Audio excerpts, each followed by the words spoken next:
Hi, I'm Sarah, and welcome to the Champion Lifestyle 4 Weeks to Photoshoot series, where over the next 4 weeks I will be showing you tips, tricks, strategies, behaviours, and mindsets that will help me get into shape for my photoshoot on the 26th of Jan, or without dieting. Now, before we go into why I feel I need to get into shape for my photoshoot, let's give you a bit of a background on who I am, what the Champion Lifestyle is, and how it all came about. So let's just start with who I am, actually. And to do that, we need to backtrack to when I was 40. When I was 40, I became newly single. I was out of a 10-year relationship, and I moved out of my beautiful apartment in the city into this pokey little apartment that was all I could afford by myself. So I was alone for the first time, and I really felt a bit lost and a bit directionless. I sort of kind of gazed around my pokey little apartment. I owned a fridge, a washing machine, a bed, and I was sitting on a beaten up 8-year-old sofa, and my TV was propped on a cardboard box. And I was kind of very overwhelmed and bewildered with everything. I was like, is this all there is to life? What's going on?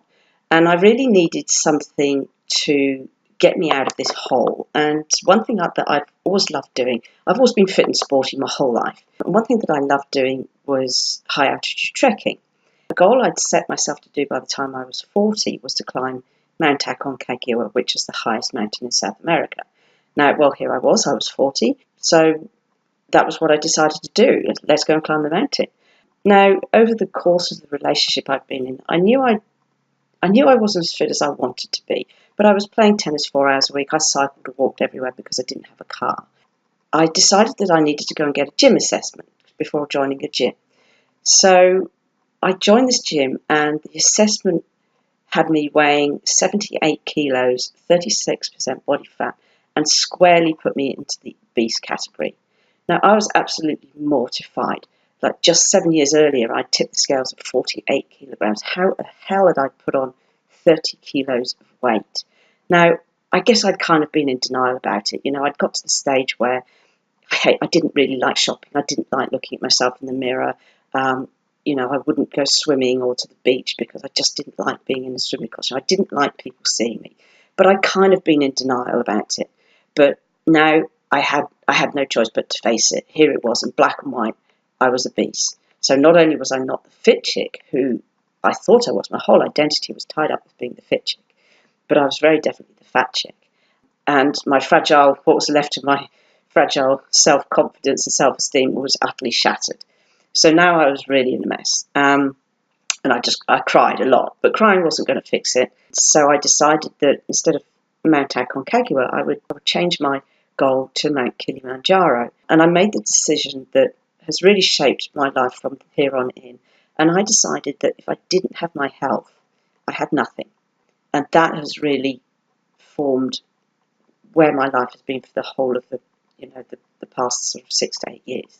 So having made that decision and having decided that I was going to get fit to climb Mount Kilimanjaro, I set about changing things. I hit the gym in a big way. I was training up to 3 hours a day. But here's what's stupid. I was actually beating myself up for being lazy because when I did my big trek to Bhutan back in 2001, I was training 5 hours a day. So I was very hard on myself in terms of the training. Now, in terms of diet, I didn't actually go on a diet. Here's the thing, I didn't actually go on a diet.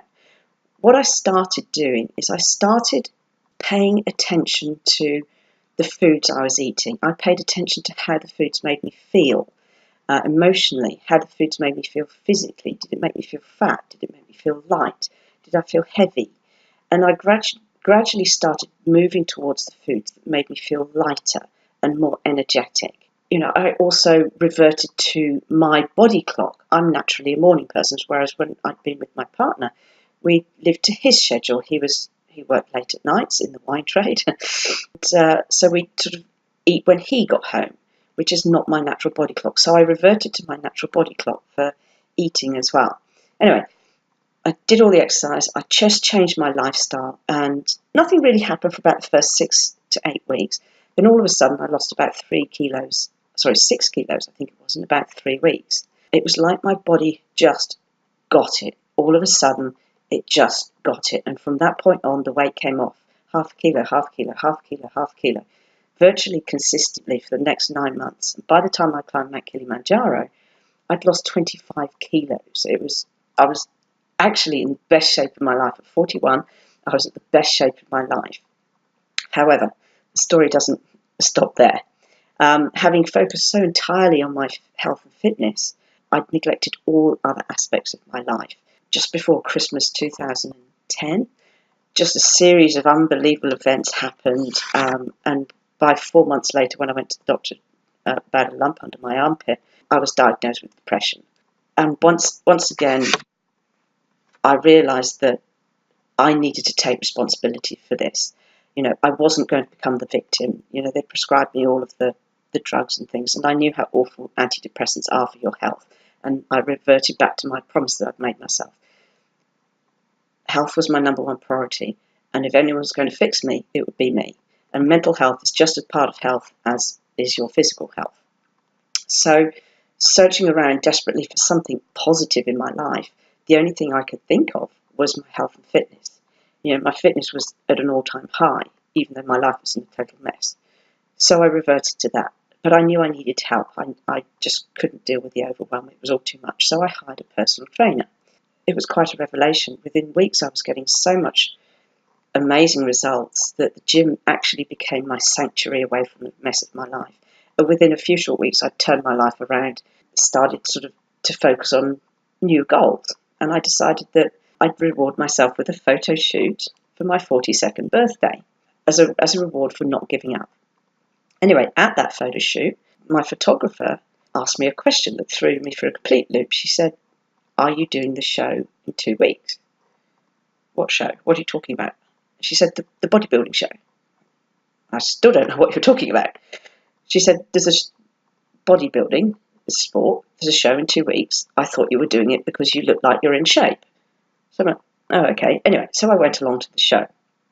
And it totally freaked me out. All these huge, muscly, chocolate brown women everywhere.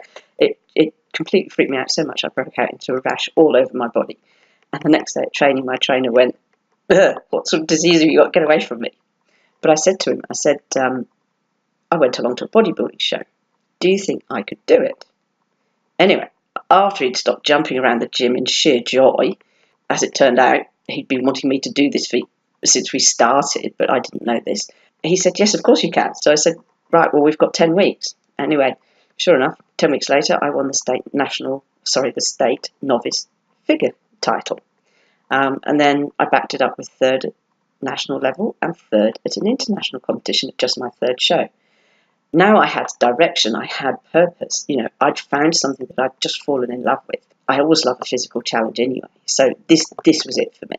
However, for the whole of probably about the previous 6 or 7 years, I'd had ongoing injuries just through sport. I had torn shoulder issues for years. I'd had torn elbow tendons on 3 or 4 occasions in both elbows. And the whole time I'd been training with my trainer, we hadn't been able to train my upper body because my shoulders were so sore. So I went and got some scans, and the news was awful. The doctor basically said, "I've never seen 80-year-old shoulders on a 40-year-old. What the hell have you been doing? They're absolutely destroyed. You've got to get double shoulder surgery or quit." So to me, again, I was crushed. I'd found this sport that I'd fallen in love with, that fitted my goal of health and fitness, but now I was being told I couldn't do it. So I was devastated. I got the double shoulder surgery, but then as things happen, the whole rest of my body fell apart. I tore both my hamstring tendons, the cartilage in my knees was torn and frayed, the cartilage in my hips were torn and frayed, my hips started crumbling. I tore both the elbow tendons in both elbows. I literally couldn't pick up a teaspoon. I couldn't even walk. And the doctors gave me the ultimatum. They were like, "Stop everything forever, or you're going to have double hip surgery." So once again, I was absolutely crushed. So sitting outside the gym with my trainer on the wall in tears again, saying that I couldn't do this. He said to me, "Sarah, you've got the shape, you've got the symmetry, you've got the proportions, you sure as hell have got the mental toughness, you've got the legs. If we can get your body right, I will make you number one in the world. I will make you world champion." Now, I was absolutely floored. For somebody to completely stake their entire professional reputation on this broken down 43-year-old was absolutely astonishing. So I just simply said, "Okay, let's do it." So we spent a whole year in rehab.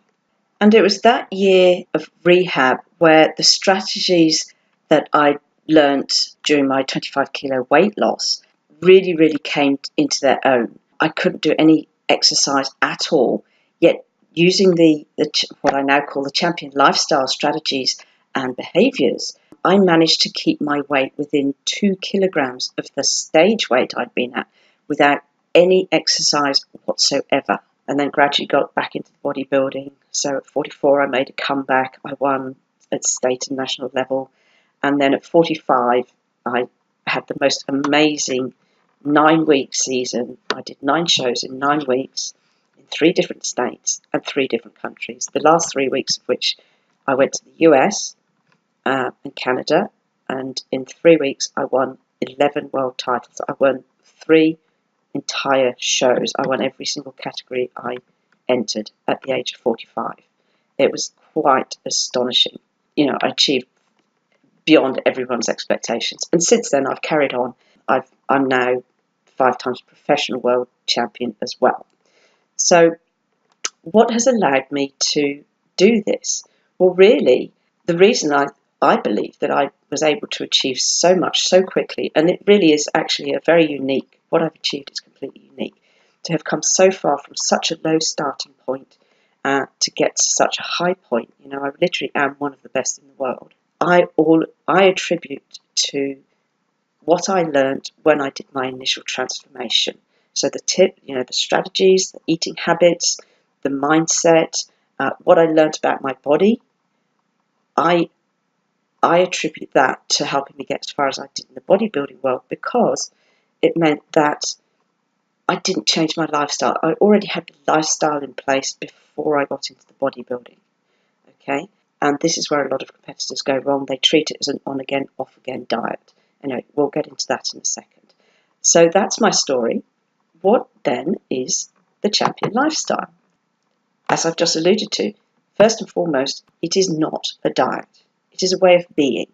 It's your actions, your mindset, your behaviours and habits that come about by learning and understanding who you are around food, your emotional responses to food, how your body responds to food, and tuning into the signals that your body is sending you constantly so that you can make the best decision for you in any food-related situation. And I believe that if you want to achieve your best health and your ideal body without the hassle of counting calories, macros, cutting foods out, feeling constantly deprived of the food you love, or if you're fed up with the confusing and conflicting messages proliferated by the media as to what health is or isn't. If you've tried every diet under the sun and you feel ashamed or guilty because you quit or fell off the wagon and then you regain all the weight anyway, but it's all become too hard, then this is the champion lifestyle. This is what you need. Because, like I say, it is not a diet. There is no falling off the wagon because there is no wagon to fall off. It's all about learning your unique body blueprint around food. Which brings me back nicely to why I'm doing this video series about how I'm going to prepare for a photo shoot. Competing messes with your head. Dieting constantly also messes with your head.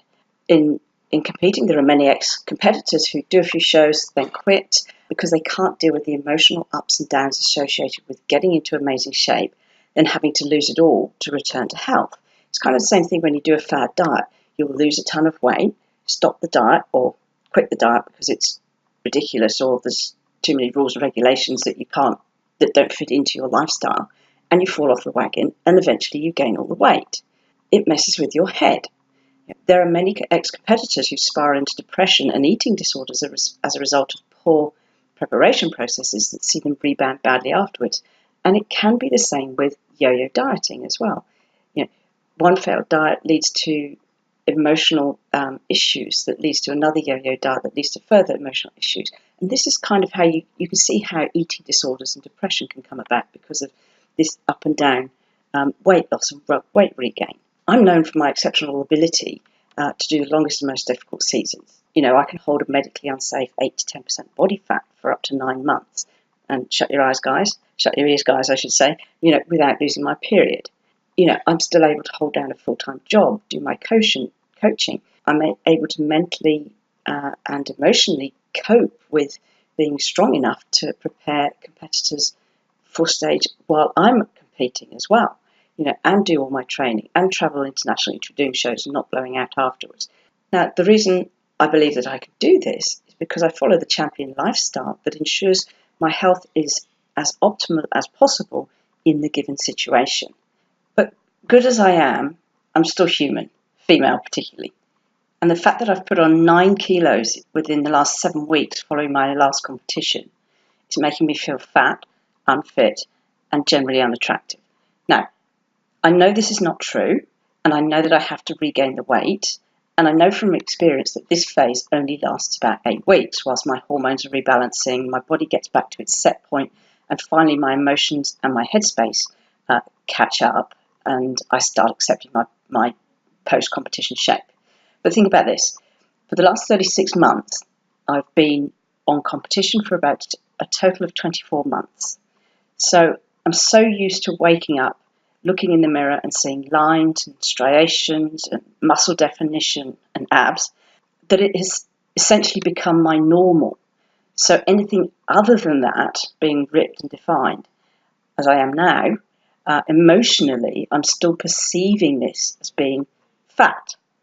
Now, I'm sure many of you who've lost a lot of weight and only to put it all back on again can identify with this. Now, it's getting better. Like I say, it takes about 8 weeks or so. I'm not quite there yet. I'm still avoiding mirrors and the scales, and I'm not going down to the beach because I can't bear to be seen in a swimming costume.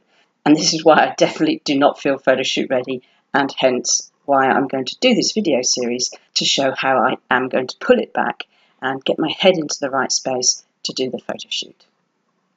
So that being said, what are we going to learn?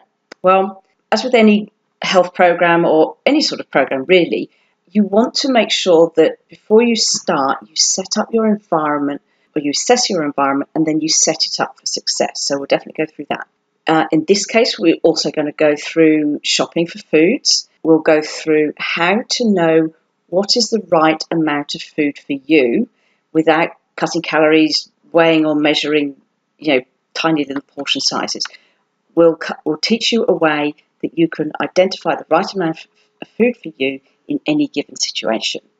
We'll go through creating meals. We'll go through food prep to make sure that you've always got something healthy on hand, which lessens the chances of you making snap decisions, which could lead to poorer choices and sort of derail your progress.